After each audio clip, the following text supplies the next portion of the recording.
Okay, so now we're moving on to the third lecture where we're looking at tumor suppressor proteins. Okay, and again, the narrative of the textbook is that we've looked at cancer as a broad phenotype and looking at the development of cancer over time and multiple mutations over time, knowing that multiple genes are involved in the process. Okay, we then looked at a bit more detail as they discovered things in the 70s. We looked at some of the genes whose gene sequences were mutated and looked at some of the proteins encoded by those and how the mutations affected the function of the proteins. Okay, I mean it's kind of pointless looking at a mutation in a gene sequence unless you understand how that mutation affects the protein activity. Okay, you can't understand how a mutation has an effect. You know it's associated or causative, but you don't know how it actually functions unless you look at the protein and the change in the protein structure.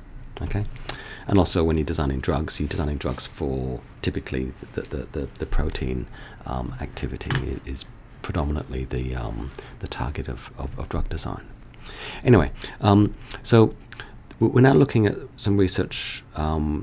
I guess it's in the 70s, where a researcher who was studying a disease of the eye that occurs in newborn infants, he looked at some of the genetics of this disease called retinoblastoma, and he identified the protein involved in the disease, and it became the first identified tumor suppressor protein in human cells.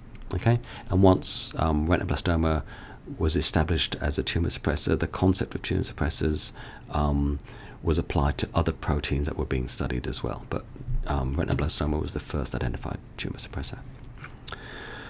Okay, so the narrative then is that we have a bit of an understanding of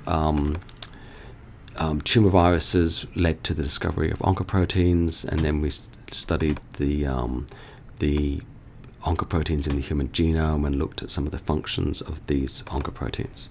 Now, a mutation in a mutation in a human oncoprotein is a dominant mutation. So we've got two alleles of each gene, as you know, and a point mutation in one allele leads to a dominant mutation. So even though the cell's still producing a normal proto-oncoprotein, a normal gene product from one allele, the other allele is producing a mutated hyperactive protein which dominates, and the good copy can't protect the cell from the overactive copy. So if it's something that's driving growth, then the one that's more active dominates, and the one that's less active is not inhibiting the activity of the other one.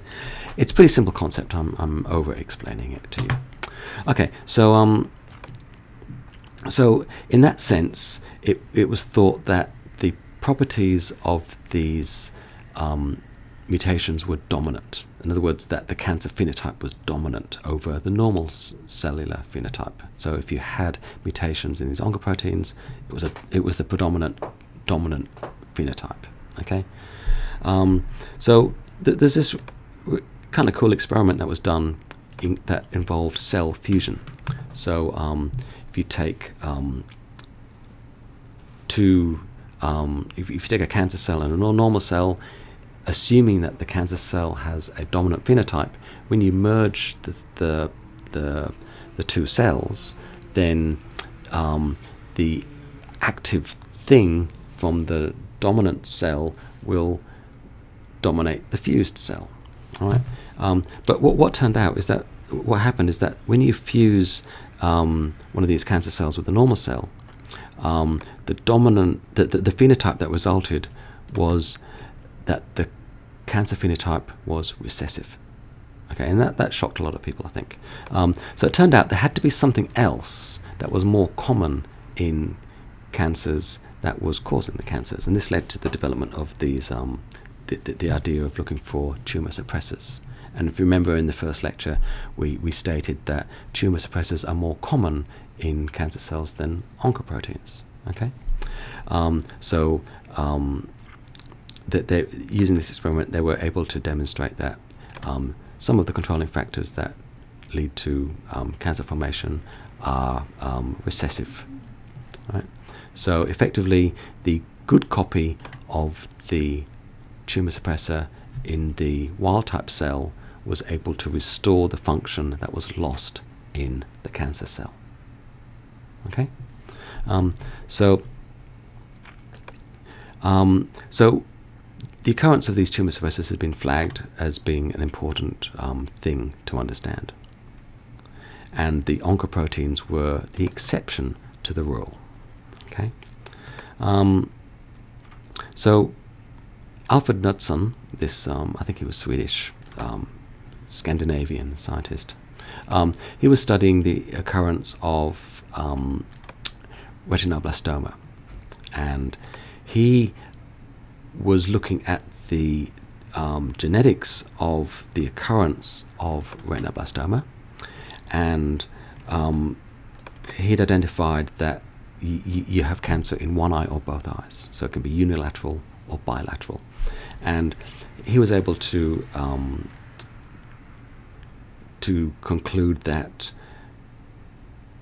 bilateral retinoblastoma was an inherited form of the disease, and effectively during development both alleles were affected, and that led to the development of the disease in both eyes, whereas the sporadic form of retinoblastoma, which occurred after fertilization, would occur in the group of cells that became one of the eyes, not in the group of cells that became both of the eyes. Does that make sense? So later on in development, the mutations must have occurred. Okay, so it occurred in the cells within this region of the body, as opposed to a mutation that had occurred earlier in development that gave rise to both eyes. Okay, so they were able to look at the occurrence of the mutations, and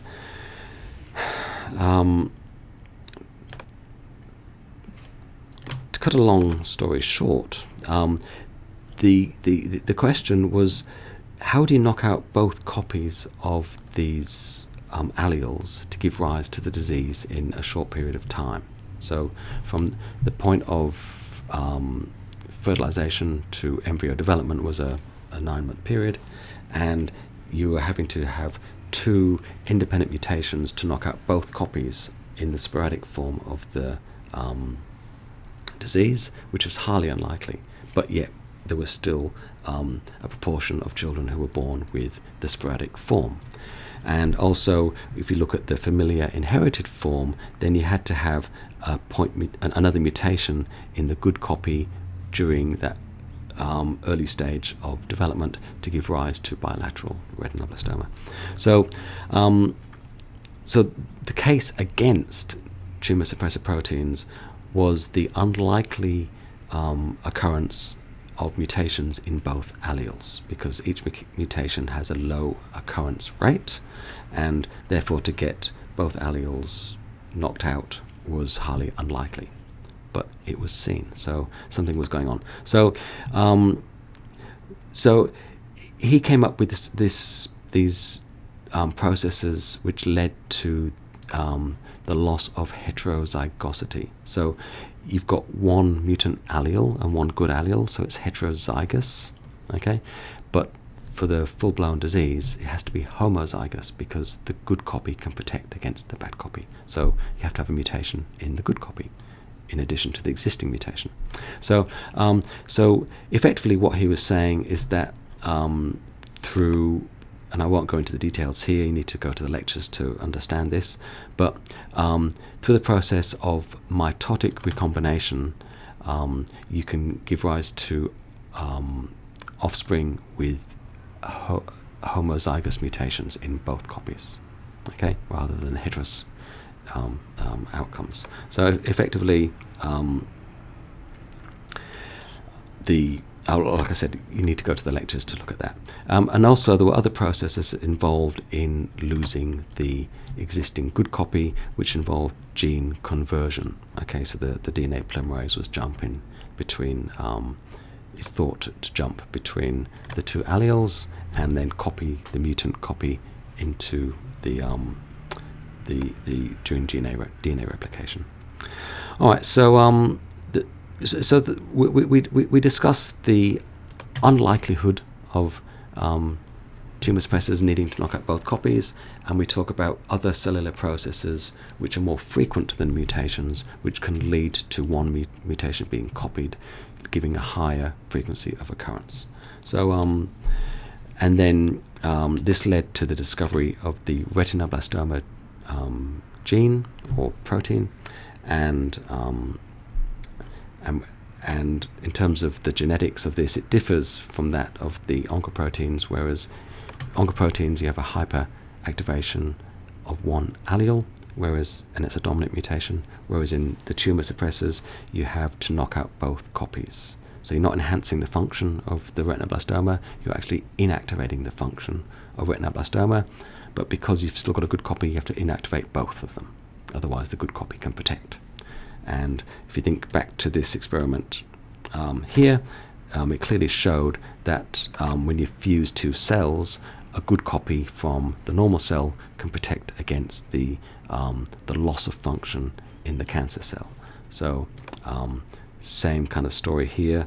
The good copy can protect against the mutated copy, and therefore you've got to knock out both copies. All right. We then look at the actual function of retinoblastoma in cells, and because it's one thing to know that you've got to knock out both alleles to give rise to disease, but that tells you nothing about the cellular process that's involved. So it was important to study the retinoblastoma protein and look at how it functions, and that tells us an awful lot about the molecular biology of normal cells, because if you understand how a normal cell works, then when that process breaks, it leads to the cancer or the inappropriate growth. So let me sort of skip down here to talk about the function of retinoblastoma first. So we go right to the back here. We've got these slides here where we talk about the function of retinoblastoma. Now, retinoblastoma is a phosphoprotein, so it's phosphorylated during normal cellular growth. Early on, the retinoblastoma is hypophosphorylated, meaning it doesn't contain many phosphate groups. Okay, so the serines and threonines are not highly phosphorylated. During the hypophase, it can bind to a transcription factor called E2F transcription factor. Okay, and that stops E2F from activating genes through gene expression. At some point during cell growth, retinoblastoma becomes highly phosphorylated. So it becomes phosphorylated. When it's phosphorylated, it can no longer bind to the E2F transcription factor, and therefore it allows the expression of genes. Okay, so just to really quickly summarize the function of retinoblastoma, it suppresses the function of a transcription factor. Okay, when retinoblastoma is a phosphoprotein, and when it's highly phosphorylated, it lets go of the transcription factor, which allows gene expression. Okay, there's more to it than that, but at a rudimentary level, that's what you need to know before you can start to understand how it functions. Okay, so we'll come back to the role of retinoblastoma later.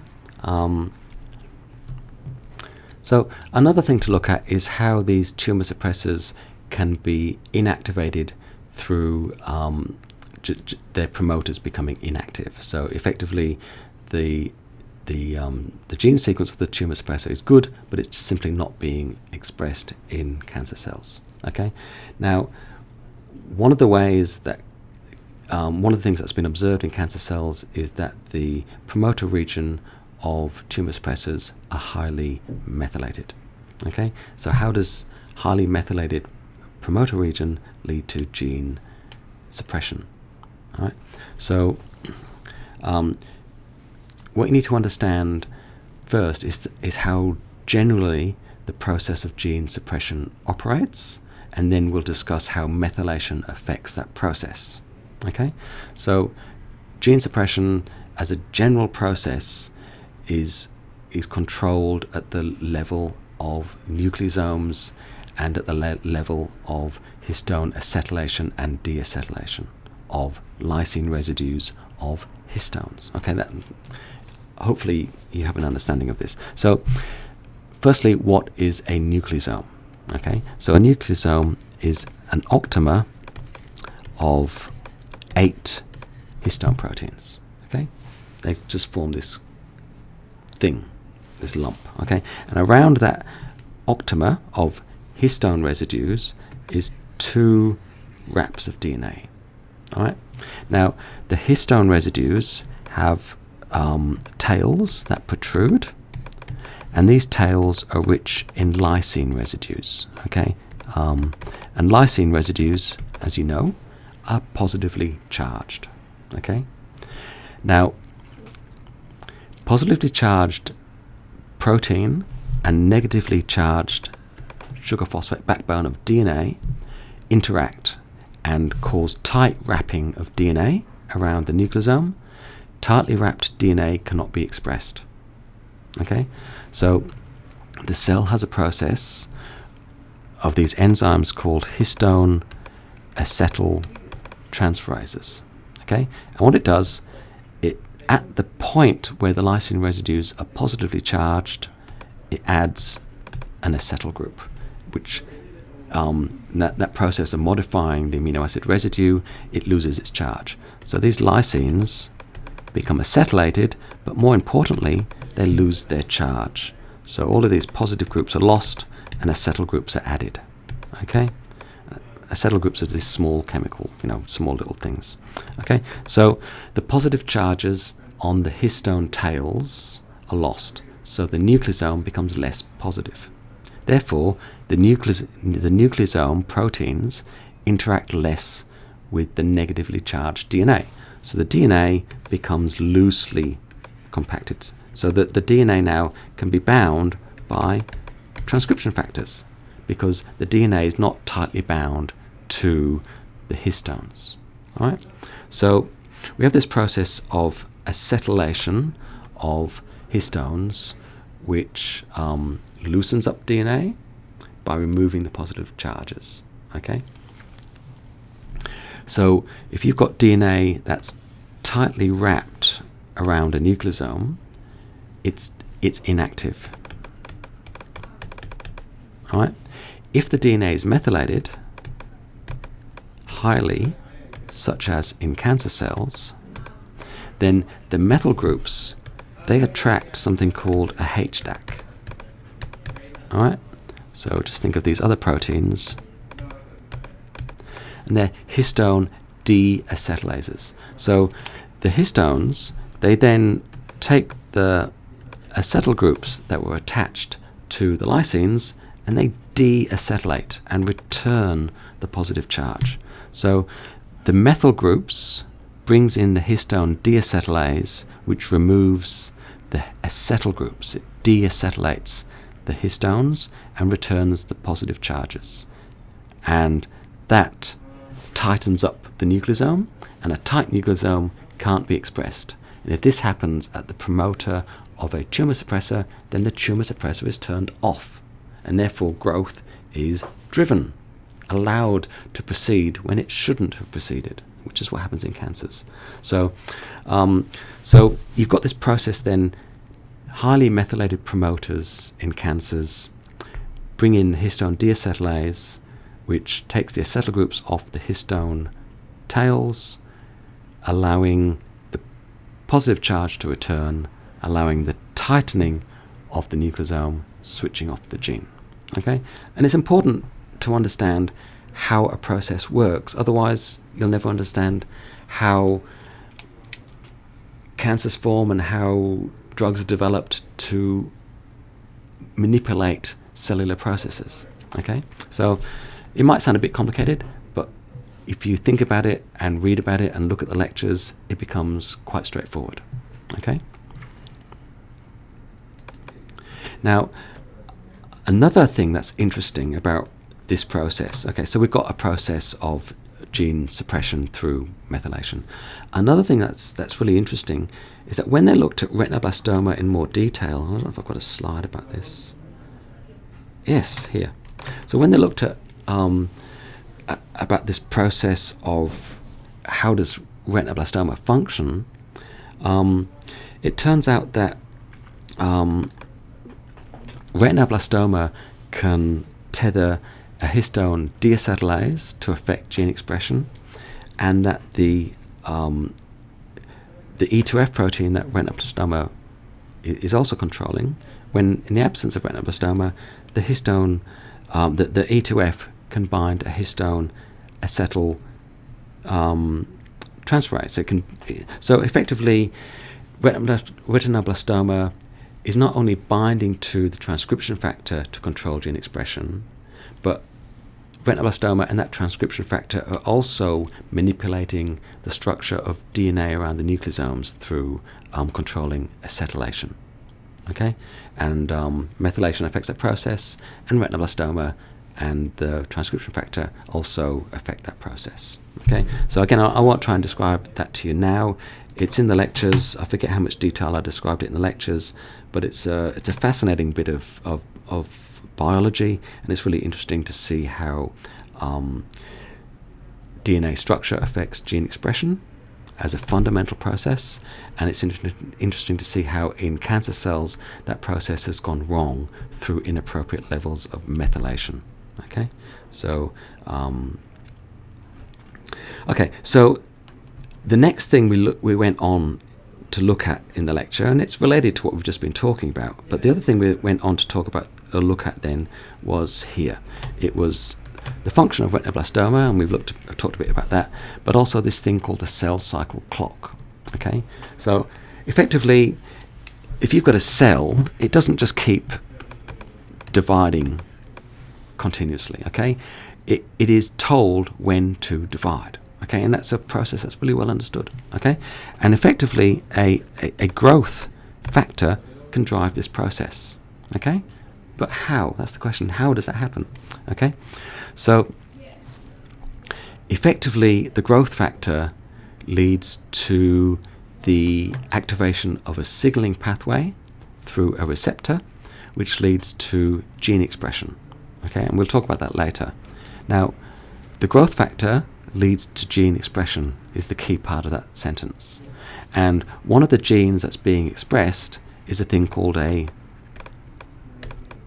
cyclin. All right? So we're going to look at how these cyclins are involved in controlling the cell cycle.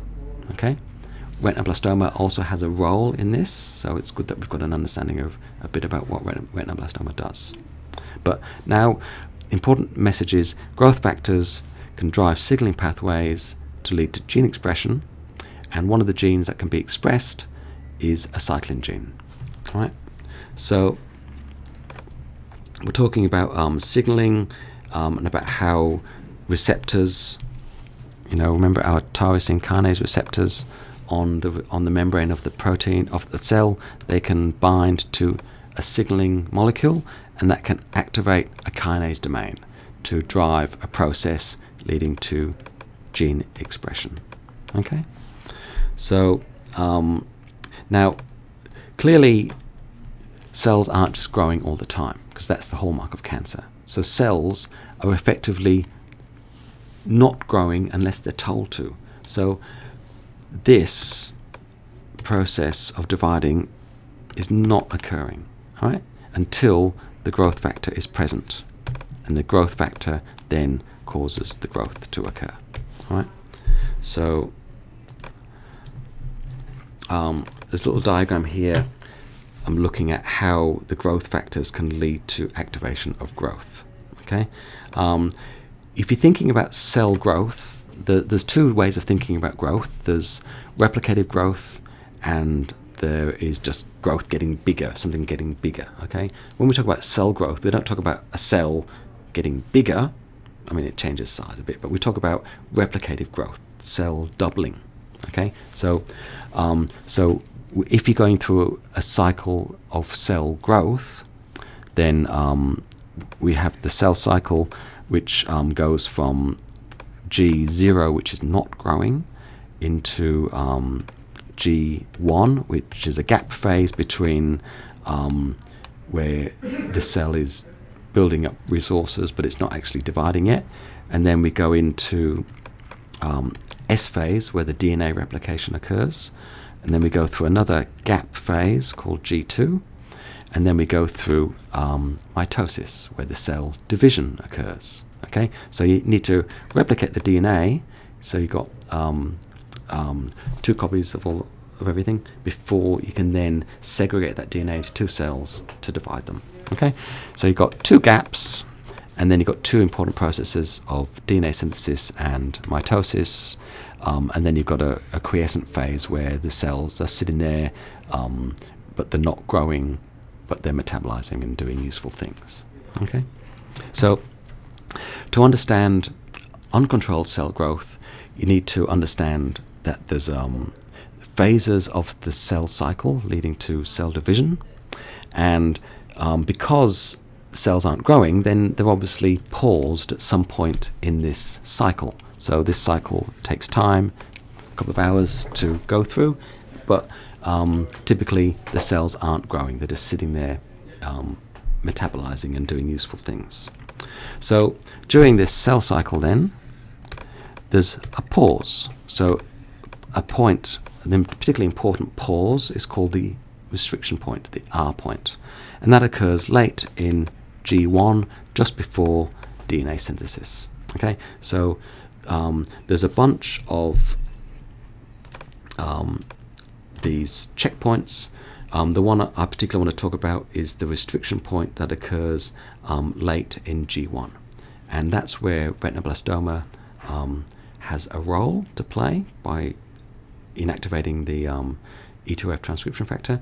And also during this G1 phase, this is when cells are receptive to growth factors, okay, leading to cell signaling, leading to gene expression, leading to expression of a cyclin, amongst many other things. All right, so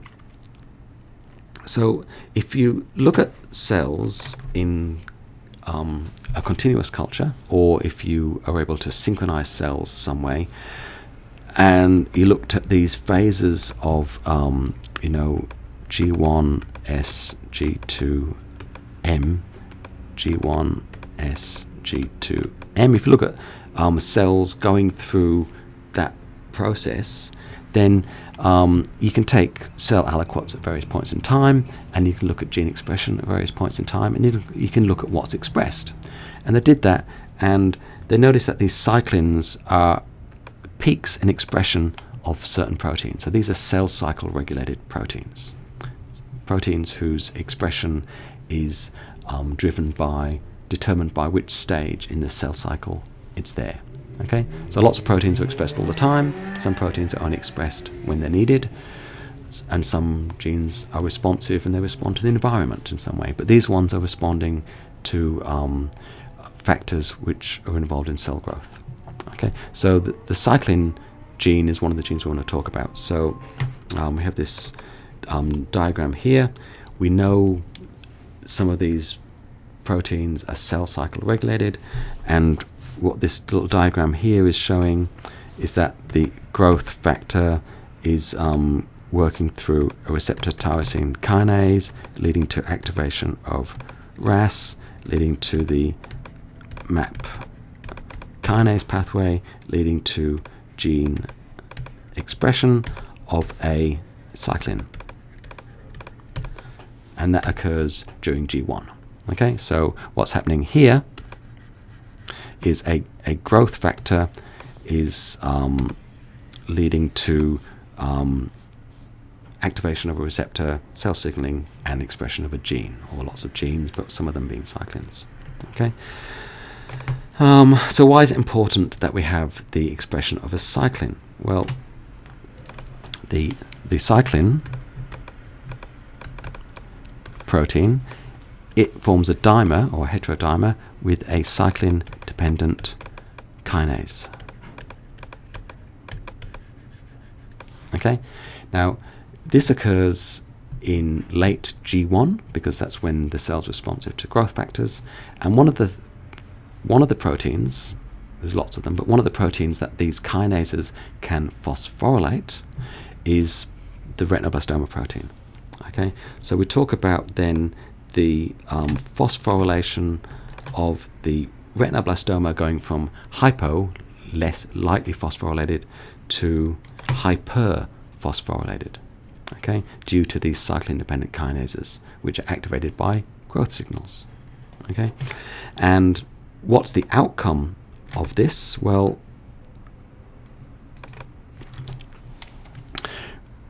if we think of retinoblastoma as this kind of shaped thing, it's bound to E to F. So this is RB, and that's E to F. When you phosphorylate the retinoblastoma, it can release the E to F, or at least that's a simple way to think about it. And then the E to F can then bind to a promoter region of a gene to drive transcription. All right, and if you think about it, you've got a growth factor in G1 phase driving expression of genes.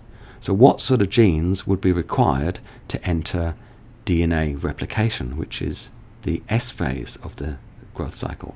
Well, it would be the genes involved in DNA replication.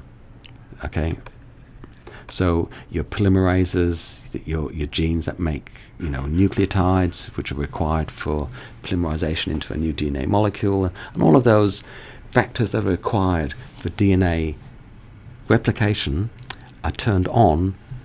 If you look at those genes, you'll see that a lot of them have binding sites for the E2F transcription factor.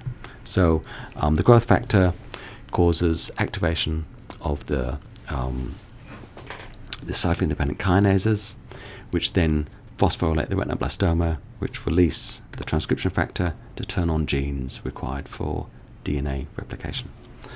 All right, so again, there's more to it than that, because we also know that retinoblastoma and E2F can bring in histone acetyltransferases and histone deacetylases, and we talked about nucleosome structure as also playing a role in gene silencing and gene expression. But at this level here, we're just talking about looking at the role of retinoblastoma in terms of how it binds to the E2F transcription factor. All right, so that was it for that lecture. Let's move on to the next one.